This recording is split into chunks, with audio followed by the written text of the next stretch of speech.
Jonesy. Jonesy. Hey, I'm gonna watch you. Come on.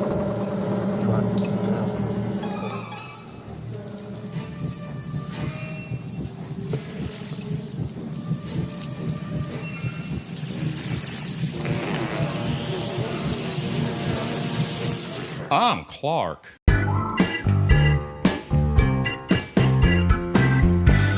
Do you remember when this was a thing? Not Clark the Alien because I just made that 10 minutes ago, but Halo 3 Machinima. Hi, I'm a frog, and today we're going to be discussing Machinima. Not the company everyone hates, but the art form. I've heard of Red vs. Blue, but it's the form of animation that it's classified under. It's called Machinima. What is this Machinima? Right, well what we do... My grandma watches these videos, so that means I know for a fact that at least one of you has no idea what Machinima is. Machinima is basically just animated filmmaking using video game engines. So rather than drawing or 3D animating from scratch, you'd record everything or almost everything in a video game. This could be done in Halo like Clark the Alien, or it could be done in any other game like South Park's World of Warcraft episode, which uses a lot of Machinima. But 15 years ago when I was a kid and I would go on YouTube, the Machinima space was dominated by Halo 3. A lot of these videos, although created by different people, were uploaded and kept on the aforementioned company Machinima's channel, which is now completely gone. But thankfully you can still find a lot of them. Some of it that I thought was funny as an 8-year-old I do not enjoy anymore, like Gears of Halo Theft Auto 5. Some of them really hold up well though, like anything from John Graham aka Digital Fear. Yes, it is I, Marty O'Donnell. I understand you've been using my music without my permission. Please, please Marty! Please Marty O'Donnell! I don't want any trouble! Kill him. Like with anything, most Halo Machinima videos sucked and were made by 10-year-olds with bad mic quality, but it's interesting with something that many probably consider to be an amateur internet thing, the impactful stories and hilarious skits that talented people were able to create using Machinima. People like John Graham, or of course, Rooster Teeth. I would be remiss if I didn't mention Rooster Teeth in their series Red vs. Blue at some point. Red vs. Blue is the original Halo Machinima. I don't know if it was the very first Halo Machinima. In fact, I don't think it was even Rooster Teeth's first attempt at Halo Machinima, based off of Bernie Burns and the Martin Sargent Machinima interview referencing other Halo skits they'd done prior. But Red vs. Blue is unquestionably what put Halo Machinima on the map. The first episode premiered on April 1st, 2003. So depending on when you're watching this, Red vs. Blue either just turned 20 or is about to. It was a really simple show back then. I'm not the first to make this comparison, but it's very Clerks-esque, meaning it was mostly about banter between characters with the story happening more in the background.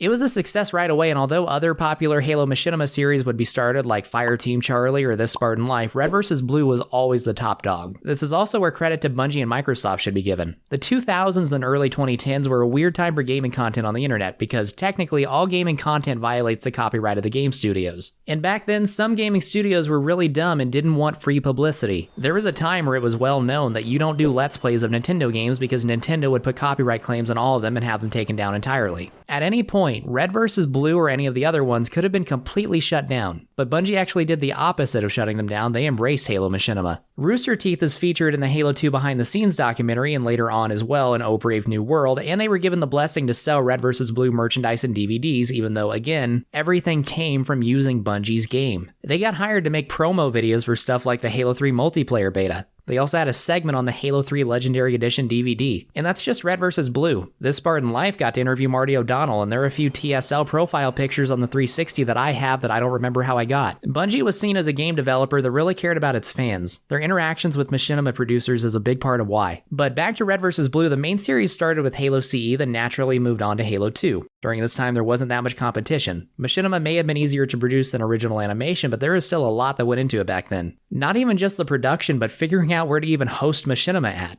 Rooster Teeth had to make their own website. This all changed with Halo 3. Halo Machinima being at its prime in Halo 3 wasn't a coincidence. In terms of production, Halo 3 introduced Forge and Theater mode. Forge allowed everyone to edit maps, which meant you were no longer just limited to filming in preset areas, but could craft your own. This was also taken to a whole nother level later on with the addition of Foundry and Sandbox. Theater mode allowed you to record in-game footage using angles and shots that weren't possible before. To be completely clear, you could detach the camera on the PC version of Combat Evolved, but the overwhelming majority of players were on Xbox, so this was the first time the community at large had that feature. The company Machinima started their YouTube channel in 2006. When Halo 3 came out in 2007, creators didn't have to worry about where to upload. Whether they were with Machinima the company or still independent, the clear and obvious answer was YouTube. Halo Machinima's popularity in a way resembled resembled what TikTok is now. A big part of the appeal of TikTok is accessibility. Anyone can make one, it's easy. A Halo 3 Machinima was definitely harder to produce than a TikTok is now, but I remember as a kid watching them and thinking, I could do that, and me and my friends would. We made maps and thought of stories and dialogue. One of my friends in particular was really talented and we all knew he was going places. His name was John McCain. Halo Machinima was really big on YouTube from the time of Halo 3's release to the early 2010s. Then the popularity started fading and now Halo Machinima is pretty much dead. What happened? I think a few things. During the Halo 3 years, Rooster Teeth started adding original 3D animation sequences to Red vs. Blue from animator Monty Ohm, rest in peace. They were great and really raised the bar in terms of quality. One of the downsides of Machinima was you were limited in what you could do to whatever was possible in the game. Sequences like Tex fighting the Reds and Blues aren't possible through Halo 3 itself. And if you exclusively did Machinima, you couldn't replicate that.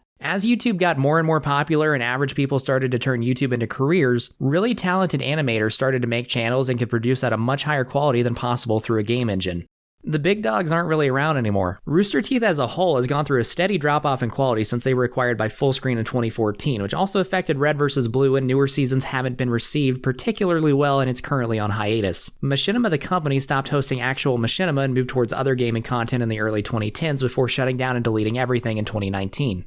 I think it also just has to do with Halo not being nearly as popular as it used to be. Halo used to be one of the most popular franchises on the planet, and there were a lot of kids like me on YouTube all day consuming Halo content. That's simply not the case anymore.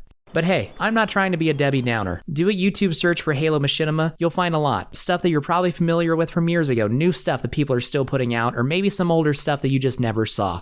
Like this one, A Puppy in Halo 3. I had never seen this until a couple days ago. It's brilliant. Let me leave you with this. If there's something you want to accomplish in life, Machinima or otherwise, do it. There's nothing stopping you from pursuing your dreams.